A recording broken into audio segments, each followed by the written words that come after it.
Hello and welcome back to my blog. তো আজকের দিনটা শুরু হলো 8:45 থেকে, মানে আমার তো দিন শুরু হয়ে গেছে অনেক সকাল সকাল, কিন্তু আপনাদের সঙ্গে শেয়ার করছি 8:45 থেকে। তো সকাল সকাল এখানে রান্না বসিয়েছি, ডাল, তার সাথে সাথে আলু আর পোস্ত ভাজা, আর এখানে আমি চবনপ্রাশ খেয়ে নিচ্ছি আর সঙ্গে সঙ্গে একটু ফোনও দেখে নিচ্ছি। আর যেহেতু আজকে নিরামিষ, তার জন্য আরুষের ডিমান্ড ছিল সকালবেলা লুচি আর আলুর তরকারি করতে হবে। তো সেটাই এখানে রেডি করছি, আটাটাকে মেখে নিচ্ছি, তারপরে কিছু জিনিসপত্র ছিল সেগুলোকে রিস্টক করছি। যদিও মাসের মানে প্রায় 15 তারিখ হতে গেল, এখন আমি রিস্টক করছি। আমার অবস্থা দেখেছেন, এত কুঁড়ে হয়ে গেছি। তো যাই হোক, এই জিনিসপত্রগুলো সমস্ত কিছু জায়গা মতো ভরে রাখছি, কারণ যখন খাবো তখন আর খুঁজে পাবো না না হলে। তো সেই সমস্ত কাজকর্ম কমপ্লিট করে রান্নাবান্না করে এখানে রাজু রেডি হয়ে গেছে। রান্নাবান্না করে না, খেয়ে দিয়ে রেডি হয়ে গেছে, বেরোচ্ছে একটু অফিসের জন্য।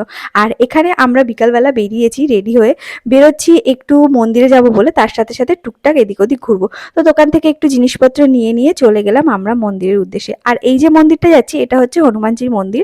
আর আমাদের মাননীয় এমএলএ সাহেব কিন্তু এই মন্দিরটা বানিয়েছেন, আর মন্দিরটা কিন্তু বেশ সুন্দর। এটা গোলকুটি পাড়াতে, তো ভীষণ ভালো লাগে। কিন্তু এই মন্দিরটাতে না কোনোদিন ঢুকিনি, আজকে ফার্স্ট টাইম ঢুকলাম।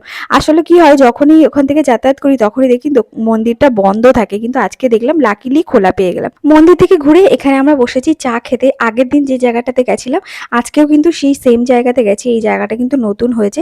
আর চা কমপ্লিট করতে করতে এখানে আরুষের চিকেন পকোড়া চলে আসলো।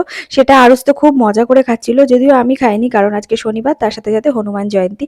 রাতে বাড়িতে এসে করলাম ডিনার, ওই নিরামিষ খাবার, পটলের তরকারি, আলু ভাজা আর ডাল। আর আরুষের জন্য স্পেশালি আবার আলু ভাজা বানিয়েছিলাম। তারপরে রাতে কিছু টুকটাক কাজ ছেড়ে আপনাদেরকে গুড নাইট জানালাম। দেখা হচ্ছে পরের ভিডিওতে।